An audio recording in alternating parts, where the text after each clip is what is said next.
through the heats and the semi-finals. What a race this promises to be. Who made it through to the women's Only 3 of the Doha finalists have made it back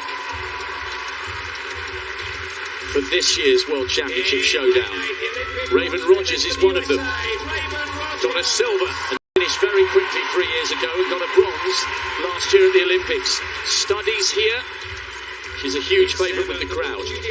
Dirbe Welteji, World Junior Champion over 800 metres. World Junior Silver over the 15 last year. She's been working on her stamina. Let's see if she can come through late on. Argie Wilson was only 900ths of a second behind Athing MU at the US Champs. She's the World Indoor Champion and she's brimming with confidence and belief. Mary Mora, 50.84 this season. She is a brilliant 400-metre runner. She's won the Rabat and Stockholm Diamond Leagues over the 8. And she looks confident and relaxed, and that's a dangerous combination. Athing MU, just 20 years of age, a double Olympic champion. She won the 4x4 as well as the 2-lap showdown. She is the favourite and she's under massive pressure here, because Keely Hodgkinson finished just behind her in Tokyo, and she too is a prodigious young talent, the Olympic silver medalist. She's lowered her 400 PB this season. I've never seen her looking so focused. Natoya Gould ran a brilliant tactical race in the semis, sometimes guilty of getting it wrong and getting nervous in the finals. The Commonwealth bronze medalist will believe this is her best chance to shine. Anita Horvath ran under 2 minutes for the first time in the semis to make this final. The Slovenian will love every single second of this. Horvath in 1, Gould 2, Hodgkinson 3, Mo, the Olympic champion in 4, Mora, the African junior champion in 5, Wilson, the world indoor champion in 6, Welteji, world junior champion in 7, and Rogers, the silver medalist from Tokyo last year, in 8.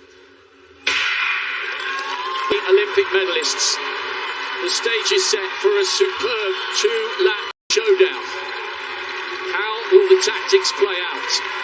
Mo of the United States loves to front run. Hodgkinson looks like she's holding the inside line. Welteji coming over in front of Mo and the Briton.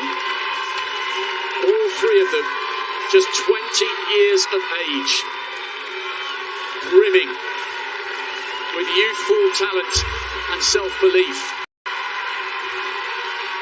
Welteji hugging the curb. Mo hasn't hit top gear yet. This is a more conservative first lap. She's saving her energy because she knows the quality of the field and they're all bunched. Wilson and Rogers towards the back. They take the bell in the final of the women's 800 metres. It's the last of the middle distance goals. The crowd on the first bender on their feet. It's a standing ovation here for a group of young women who are elevating this event to unprecedented levels of interest.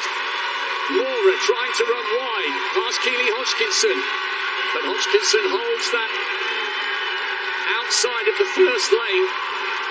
Low beginning to pull away. 200 to go. It's the Olympic gold medalists and silver medalists in first and second again.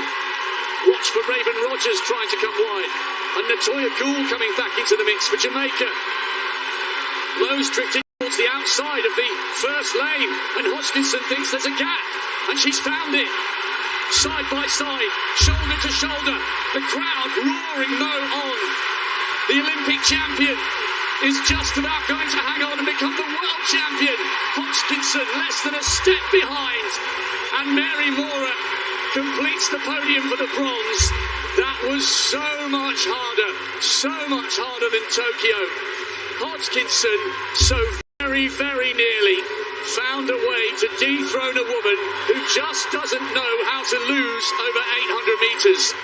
The two 20-year-olds had the entire stadium on their feet. What an absolutely brilliant race. And somehow, under crushing pressure, Mo found a way to hang on. Gold and silver again for the American and the Briton Keely Hodgkinson. A second successive silver, but there's no disgrace in that. It was one of the great duels over 800 metres. Well, Well, and you look at those times, 156.30 for Athing MU, Keely Hodgkinson, 156.38. And I think Athing MU was really happy to let somebody else take the lead on that first, get out of their comfort zone. But Mary Mora, she comes through 156.71, personal best. Personal best for the fourth place finisher as well. Love to see all those PBs there, but Keely Hodgkinson has gotten as close as anybody this season to beating Athing MU. I was having a burger before the evening began, and a group of American track and field fans said to me, do you think Keely Hodgkinson can beat Athing MU? I said, there's a glimmer this year because Mo hasn't quite been as fast over the 400 as she was in 2021. And she was closer, but my goodness me, what brilliant mental resolve. The only mistake that Mo made, really, was drifting to the outside of lane 1, and that allowed Hodgkinson a little bit of room to believe and a little bit of room to manoeuvre on the inside. But somehow, Mo's belief and composure held good under the most torrid pressure. I think Athing MU also knew just how much pressure really was on her and how important it was for her to win this race here in the United States in front of this University of Oregon and Hayward Field crowd.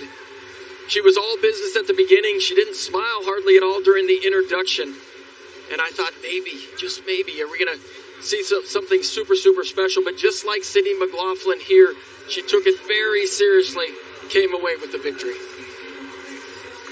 I really think they did save the best middle distance race for last. It was only probably 2 metres from the line that you knew unequivocally Mo was going to hang on. Hodgkinson was so close, just 0.08 of a second in it.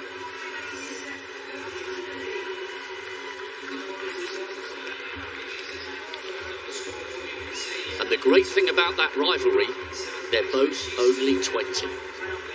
Athing MU and Keely Hodgkinson, with one of the great middle-distance duels that will long live in the memory. The American taking the title, Hodgkinson silver again, as it was in the Olympics last year, but it's getting closer. Mora completed the podium for Kenya with the bronze.